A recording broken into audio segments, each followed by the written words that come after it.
Finishing up our draft rankings for the 2023 NFL Draft, just 2 weeks away, Matt, on this Thursday episode. Cornerbacks and safety positions to finish it up. Matt Williamson's top corners and safeties and sleepers in the NFL Draft coming up on today's Peacock and Williamson. NFL analyst Brian Peacock and former NFL scout Matt Williamson bring you expert NFL analysis every day in less than 30 minutes. Get an inside look into the NFL on the field and in the front office. With elite breakdowns, next-level analysis, and in-depth information only for the real NFL fans. This is Peacock and Williamson, and it starts now.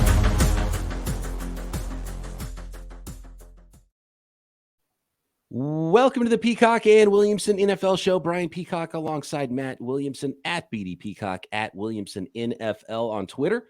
Thanks everybody for making us your first listen on the Locked On Podcast Network, your team every day. Today's episode is brought to you by FanDuel Sportsbook, official sportsbook of the NFL. Make every moment more. Visit FanDuel.com/LockedOn today to get started. Here we go, Matt. Take it away.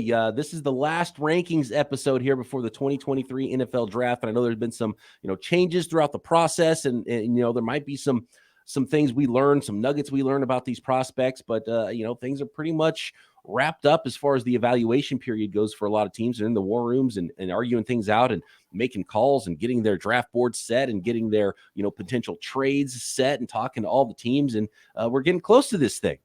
Two weeks away, as you mentioned. How awesome is that? I am psyched. I always feel like you can always do more. You know what I mean? Like, I don't know enough about Nick Jones from Ball State. You hear about a guy late in the process, and he gets invited to a 30 visit somewhere, and you're like, oh, hey, who's this guy? Yeah, we got to check him out. Yeah, and he never can keep up. Directional schools.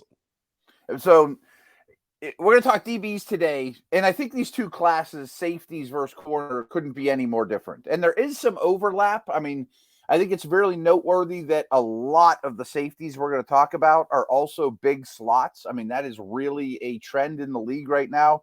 And the corner class is exceptional. Like, the top guys aren't quite Sauce Gardner, in my opinion, but there's easily 4 first-rounders, maybe several more, and there's probably a dozen guys in the top 2 rounds. I mean, so there's corners galore, and they're all 6 foot. I mean, they're all these outside prototypical long arms, tall dudes. There's not a lot of slot types. And the safety class is kind of the opposite, where I think if you want to go safety shopping, rounds 3 and 4, there's some intriguing guys. But there's not a lot of star power. There's not, I think there's one potential first round safety. And then after that, it's kind of wishy-washy, It was really weird class because, and look, the NFL has to deal with what the college game gives you. And there's so many hybrid, star players, guys that you have to even project to be safeties. Jalen Petrie was a good example last year. Yeah, there you go. I think he's going to be an awesome safety in the NFL, but he never has to do that deep coverage. He looks like he should be able to do it, but he's never asked to do it. And so you have to project what that would be like for him to fit an NFL defense instead of just being like that around the line of scrimmage slot guy. Brian Branch is kind of that guy this year, the safety. Yep. And then there's a lot of corners I think that could be maybe moving to safeties in the NFL in this class. And so a lot of crossover between these two positions, but clearly the corner class is better than the safety class. So let's start there with the cornerbacks. And by the way, maybe the first time ever since you've been doing this, Matt, that the corners are bigger than the wide receivers in this class. Yeah, how about that? It's not even close. Like, all these guys are 6 foot and above, basically 5'11" and above. And the receivers, it's hard to find 6-footers in this class. Who's your number one corner in this class then? I think it's a 2-horse race, but I do prefer Christian Gonzalez over Devon Witherspoon. And the biggest reason is he's like 15 to 20 pounds heavier. I mean, he's noticeably taller. He's got the better body, the better build. I think he's a slightly better athlete, and both are really athletic, but Gonzalez is a tremendous athlete. He's about a year younger as well. So I think the best is still ahead of him. Not that it's not for Witherspoon, but he's a little more, when you build him in a lab, Gonzalez is more that type, where Witherspoon, I think, has better tape. So I can see why someone would go either direction. Yeah, it's tight for those two for me. I would put Yeah. Witherspoon first just because of the tape, because he's a better football player right now. And I would bank on that. And we talked about how big the wide receivers are at what is it, 5'11", 181 was what Witherspoon weighed in at. That's bigger than some of the wide receivers that might go in the first round. So like size is the big knock on him, and he's athletic as heck, so competitive. It's not like size has been a problem for him. He'll go up and knock the ball away. So I like Witherspoon more because there's more projection with Christian Gonzalez, but Christian Gonzalez, athletically and, high weight speed, definitely, and, good player and checks all those boxes. So I could absolutely see why he would go first when you're projecting what these players might be in a few years. Yeah. And I think both are top 10 players. You kind of hinted at it. Witherspoon's playing demeanor is ridiculous. I mean, he loves to hit. He's physical. He's nasty. And don't quote me exactly because I don't know exactly how they do it, but he kind of broke Pro Football Focus's ratings this year because he basically didn't allow any receptions, let alone. So Christian Gonzalez won for you, Matt, out of Oregon, 6'1", 197, all the athleticism. Devon Witherspoon out of Illinois, number 2, 5'11 and a half, 181 pounds. I think he ran 4.42 at his pro day. Didn't run at the combine, if I'm not mistaken. And then number 3, I think universally has been Joey Porter Jr. out of Penn State. Long, pretty athletic, 6'2 and a half, 193 pounds. Is he your number 3 as well? He is. Incredibly long arms, wide shoulders. Everyone knows who his dad is. Trust, we talk about that a lot around here. Is the Steelers just going to take him at 17 no matter what? Maybe we'll see. But he's very physical. And I don't know that he'd be 3 on everyone's draft boards, but if you want to play press man coverage, that's what he does. I mean, he is a banger. He's a physical player. He's not great backpedaling or playing off as much as he is just fighting people at the line of scrimmage. So depending on your scheme, I can see why there's different, rankings for him. Only 1 career interception, but breaks up a ton of passes, really doesn't allow very many completions, and people stop throwing at him a little bit as well. So last year's draft process, the 49ers drafted Penn State cornerback Tariq Castro Fields. Mm-hmm. And I hadn't watched a lot of the Penn State defense leading up to the draft last year. And so I put on the Penn State tape and I got super excited. I was like, oh my gosh, because he's a long athletic corner. I think you're watching the wrong guy, yeah. And I was watching Joey Porter Jr. the whole time. That guy's gonna be a dude. And Tariq Castro Fields was a good prospect. He's fine, yeah, right. Yeah, he's fine, but he wasn't the other guy. I was like, okay, well, the other guy's all right, but he just jumps off. He's one of those where he jumps off the tape with his length and how good he is. And do you dare throw at him? I would have liked maybe a little bit better workout numbers just to be sure that he's going to run with guys in the NFL with his length, because that's, the worry when you're 6'2" is that you're not going to be able to turn and run with guys. You're not going to be able to, break on balls and stuff like that. So he's an interesting evaluation. I think he's not for everybody, but some teams might have him even cornerback 1 in the class. Yeah. If you're going to play a lot of man coverage and really stress physicality and size, he's your guy. That brings us to cornerbacks number 4 and 5 on your list, and maybe who just missed the list, maybe some sleepers for Matt Williamson at this position. There's a couple guys I like later on in day 2 as well. It's a deep cornerback class, and then we'll try to figure out what to do with the safety positions and how to rank those guys, and if there are any impact safeties in this 2023 draft class next. Today's episode of Peacock and Williamson is brought to you by Built Bar. If you're looking for that delicious snack, but you don't want all the sugar and calories, then you need the best tasting protein bar really ever, and that is Built. You got to try it. If you're like me, you're trying to make healthier snack choices, the first thing you got to do is just get rid of all the bad snacks, because if they're there at your desk while you're working, you're going to reach for them. If they're there in your pantry at home, you're going to wander in like a zombie and grab the bag of chips or the candy bar instead of a Built Bar. And Built Bar has everything you're looking for with those macros. We're talking most Built Bars have only 130 calories and only 4 grams of sugar, yet a whopping 17 grams of protein. And you won't realize it's so healthy because it tastes so good. And most Built Bars covered in 100% real dark chocolate. And unbelievably, there's flavors like churro, peanut butter brownie, and cookies and cream that hit those macros. And of course, you can find all the flavors, seasonal flavors, the bars, the puffs, and tons more at built.com. But you can also find them on your local store shelves as well, like Walmart or Sam's Club. That's right. Head to your nearest Walmart. In the pharmacy section, you can find 4-bar boxes of cookies and cream, double chocolate, coconut puff. Sam's Club, they got 13-bar boxes of hit flavors like brownie batter and churro puff. So check it out and thank us later and find everything you need at built.com. All right, Matt. So we've got Christian Gonzalez 1, Devon Witherspoon 2, Joey Porter Jr. 3, who's number 4 on the list. I think it's pretty clearly Deonte Banks from Maryland, and it's mostly trait-based. I mean, he ran a 4.35. He's over 6 feet tall, long arms, very, very fluid, extreme athleticism. Doesn't have great ball production, and as you would imagine, isn't tested all that much at Maryland either. I mean, he was the best player, and people knew it and didn't throw his way a lot. And I don't say he got bored, but him and Porter didn't, get peppered with targets in where they were at. But his projection's probably better than his tape. Would you say that Banks is closer to Porter than Porter is to Witherspoon on your list? I think, yeah. So it's like 1 and 2 gap, then 3 right. and 4 with Porter and Banks, and then is there a gap after 4 for you? Yes, and then I think it becomes a little bit more eye of the beholder. I mean, there are many names, as I mentioned, that are going to get drafted. I don't know, pick 25 to 50 in that neighborhood. I originally had Cam Smith as my 5, but I put Emmanuel Forbes there. And the only thing I hold against this guy, and it's a big deal, it's a Bryce Young, Peter Skoronski conversation, is he's 166 pounds. And if you watch him at the combine, his waist looks like a 12-year-old's. He has no calf definition, thin ankles, tiny long legs and arms. But his tape might be better than Witherspoon's. It might be better than anyone's on this list. I mean, he has extremely long arms. He has 6 picks for touchdowns, which I think is an NCAA record. He gets his hands on the ball a ton, a lot of ball production.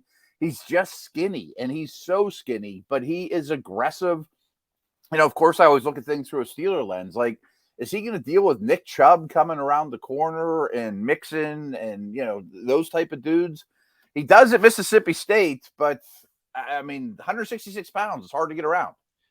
I struggle with this, too, and it's with the corner class and with the wide receiver class because I see a guy 166 pounds, and early in the process, I kind of dismissed him and didn't consider him in this range or like a first-round guy. But then when you watch him play, he's physical as heck, and he doesn't play to his 166 pounds, but at the same time, you can be as physical as you want. When you're going against a grown man in the NFL, it might be different, and so you could blow him over at 166 pounds, even though he's willing to get in there and plays bigger than the 166, and he has length and he's got ball production. So you really do like the tape for Emmanuel Forbes. Oh, yeah. The fit I like for Emmanuel Forbes is somewhere in the NFC East, like say the Cowboys, and then you can just put him up with against Devontae Smith, who's the wide receiver version of that. You don't have to worry about the weight problem.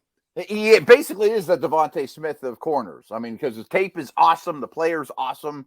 You just have to get around the skinniness.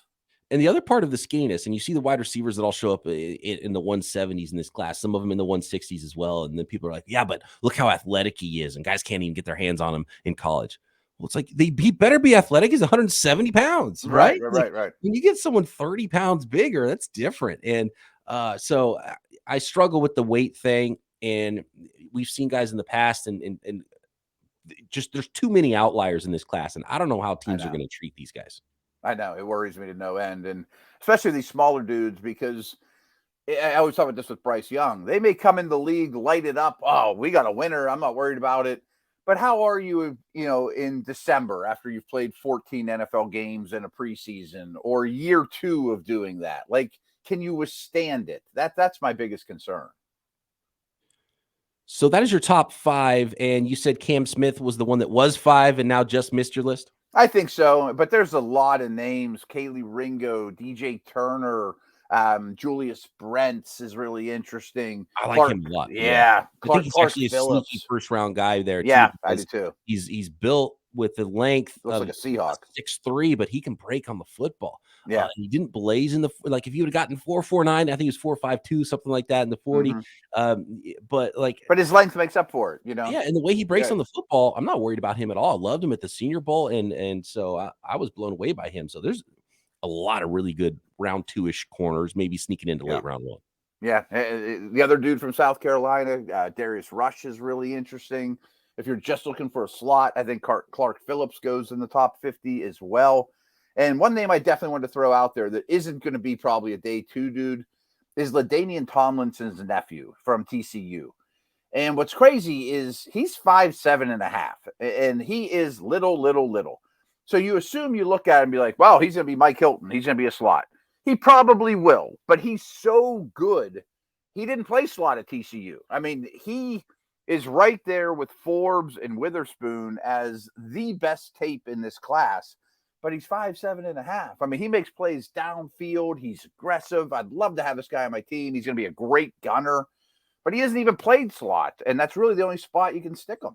He reminds me of the DB version of the guy who ended up with the Steelers, Calvin Austin, in last year's draft. Yeah, there you go. Right. And like, you have to project a new position for him kind of in the NFL. And I've watched a lot of Tomlinson. I watched a lot of Purdue's Corey Trice. Couldn't be more different. 6'3", that's a good one. He can run. You know, there's a lot of really good like third round guys too, where you know, maybe are they slots or are they safeties? So really good corner class. And I think you know, eye of the beholder, depending on scheme, depending on what you need and where you want to put guys, is where these players are all going to end up there on day 2 and maybe even into early day 3. A lot of good corners in this class that potentially are slots and safeties as well. Yeah, and we could go on and on. I mean, even a guy like Garrett Williams is really interesting from Syracuse, because I think if he's injured right now, can't do anything. The season was cut short, but it probably is a top 50 player if it's not for the injury. So can you wait a little while on a guy like that and get a bargain? You know, Tyreek Stevenson from Miami. I mean, there's a lot of guys here. I think there's 15 starting corners in this class. So when you start talking about slots, Matt, you start talking about safety, you know, slot corners, and then you start talking about bigger slots and slot/safeties, and maybe the only first round safety in this class. Is he a slot? Is he a safety? Brian Branch, Alabama. But every time I go back and watch him, I'm like, this guy's awesome. I mean, he's just everywhere. He's awesome. Flat out doesn't miss a tackle. So I don't care if you put him at slot as a rookie, then he becomes a safety, or if he is safety, and then when you go, you know, into sub packages, he kind of goes down into the slot, or he's just interchangeable. I don't care where you put him. I think he plays strong. I think he play free. I think he played in the slot. I love him. I don't care what the measurables were. He's just a baller. His measurables aren't good. You know, I mean, they're not awful, but they're alarming considering when you watch the tape. He's awesome. I mean, he is a phenomenal slot.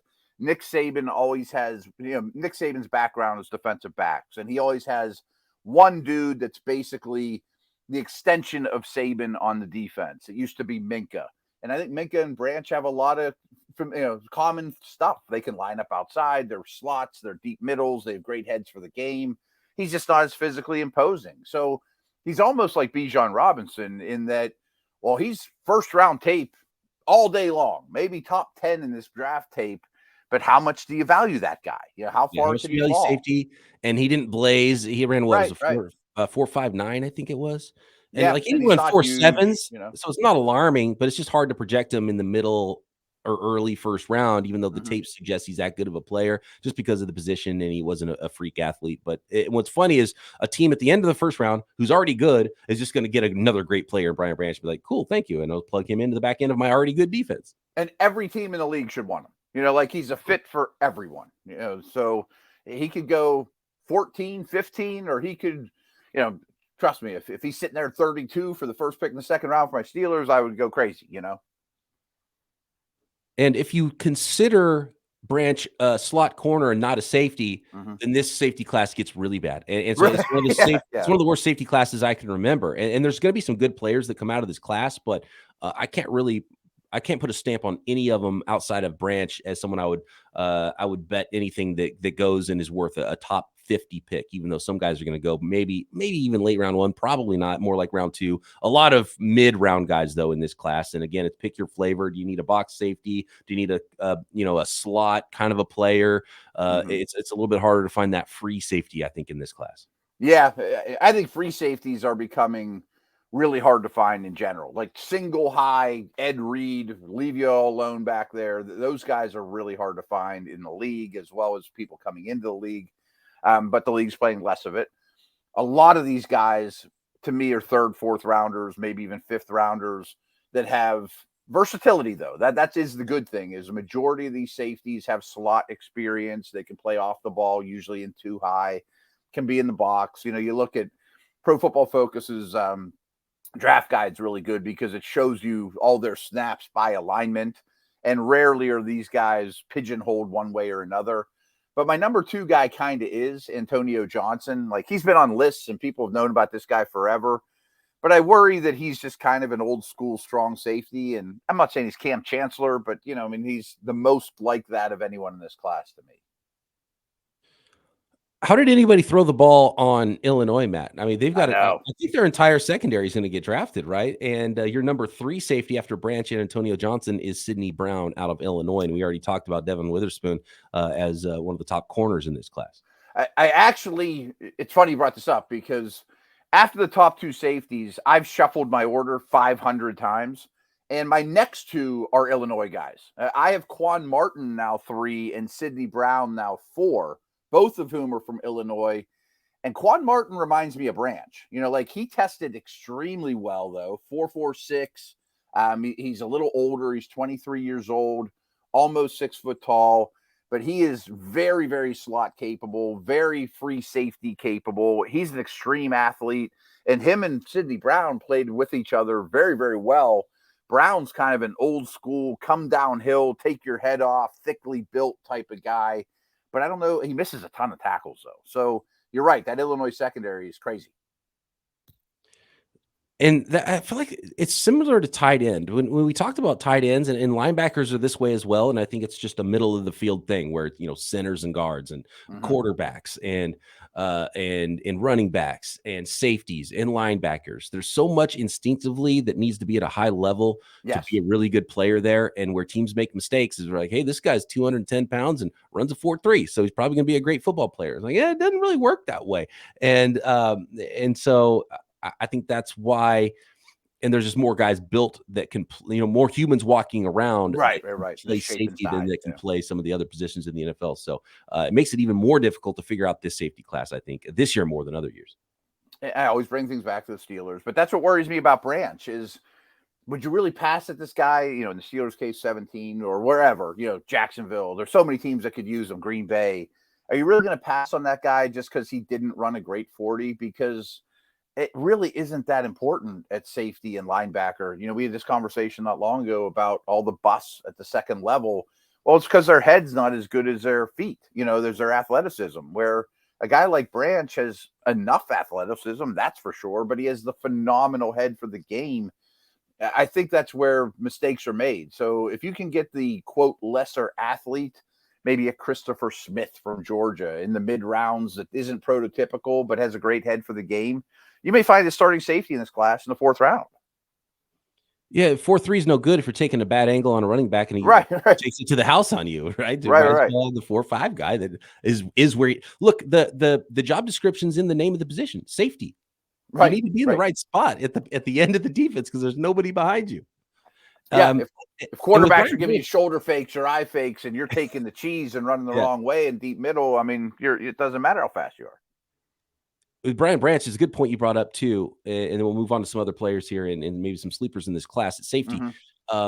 But it's a good point about Brian Branch too, and I had him mocked in my mock draft to the Green Bay Packers at 15, and it feels a little high, but I just love the player, and every time I watch him, I just like, this guy's great. Just draft him, and I think it fits well with the Packers, what they could need now, what they could need going into the future of that defense. But Peter Bukowski, host of Locked On Packers, like I would be floored, completely shocked if the Packers draft him because it's not their MO. He doesn't meet their height, weight, speed criteria, and he has a list of guys that he thinks will go to the Packers because they just kind of dismiss him. And you know, in some ways, I get why teams have size and speed, limits in what they want to draft, but you also have to draft good football players. Yep, and I've seen this guy a lot. He Brandon Hill from Pitt. Now he's not going to be a high pick. He's probably a 5th round or something like that.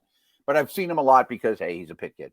But he had the best 40 time of all the safeties at the combine, ran a 4.43, which for today's safeties is flying.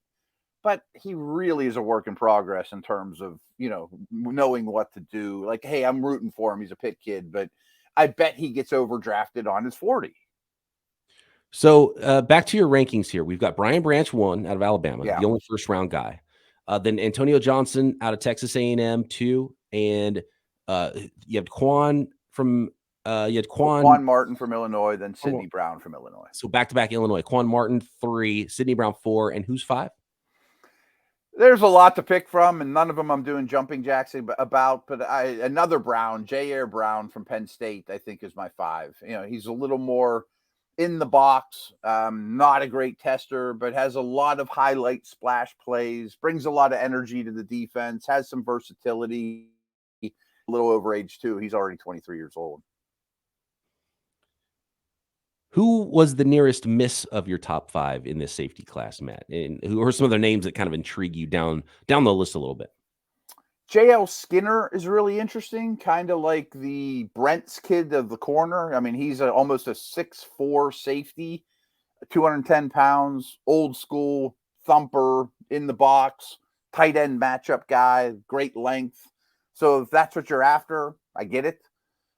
Jamie Robinson from Florida State has been on lists forever, as has Georgia's Christopher Smith.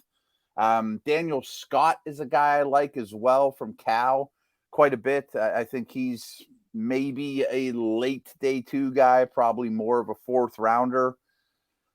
Jordan Battle from Alabama's okay. He's a Bama starter with some traits, but I'm reaching. I mean, the corner conversation is much better in this neighborhood. Similar to Brian Branch, I would say if you miss on Branch in the first round and want Branch light in a player that's like, hard to project exactly where he's going to play safety wise, but can play in the slot. And athletically, doesn't wow you with height, weight, speed, is Robinson out of Florida State. And he's just kind of a dog out there. Like he's trying to rip the ball out after the whistle. He's like, you could draft him and know you're getting a good player, but it's hard to project him and be like, hey, he's a starting free safety. Is he a strong safety? I mean, he's not really big at 191 pounds. Is he just a slot? So it's really hard to place some of these safeties, and there's not really the perfect fit where you're like, oh, okay, well, this guy tested well, and we see him good in deep coverage, and then he can maybe interchange and do some other things in man coverage. There's just so few of those in this class. They're either big and more box projected, which is hard, and then or they're more of a slot guy and they're undersized, or they're fast, or their athleticism and testing numbers don't match the tape, or the tape is great but the testing numbers aren't there. There's just not a lot of clean safety prospects. Someone's going to be good, and who's it going to be? But you got to find that gem. And there's a lot of jack of all trades, master of none type, versatility is great, but I kind of need you to be in a spot that I can count on time and time again. And big nickel is getting to be pretty prevalent in the league, 3 safeties on the field at once. But I see a lot of third safeties on an NFL roster in this class, not top 2 guys. Yeah, good point. And then talking about, again, the crossover from corner to safety, I think a couple of really good safety prospects are actually listed as corners in most places. I mentioned Corey Trice. Yeah. And he played some safety early in his career at Purdue. He's 6'3", 205, had really great workout numbers, but I might like him at free safety, someone that actually has that range to go sideline to sideline. Could be a single high safety with his range and his size, but could also come down and match up with tight ends and things and be a little bit interchangeable there. So I like that. Jalen Jones, corner out of Texas A&M, is another one where I just see I wouldn't even mess with him at corner. He could be like that cover. He's 6'2". He's long. He ran, I think, 4.59, something like that in the 40. And you see him have trouble with speed sometimes. Maybe he meets that cover 3 corner, and he could be a good fit there. The Seattle Seahawks or whatever on the outside. But I probably would mess with him. I think he's sort of a day 3, just true safety from day 1. Could be a better safety in the NFL than he was a corner in college. So there's a few of those as well.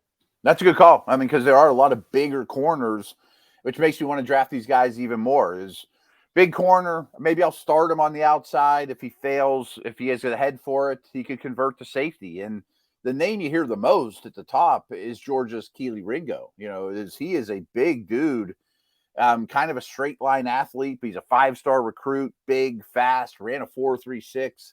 But I've heard some people talking about him saying, just put him at safety. I'm like, I'd probably start him at corner, but maybe. Yeah, make him fail at corner first. Yeah, and see yeah. what you get there.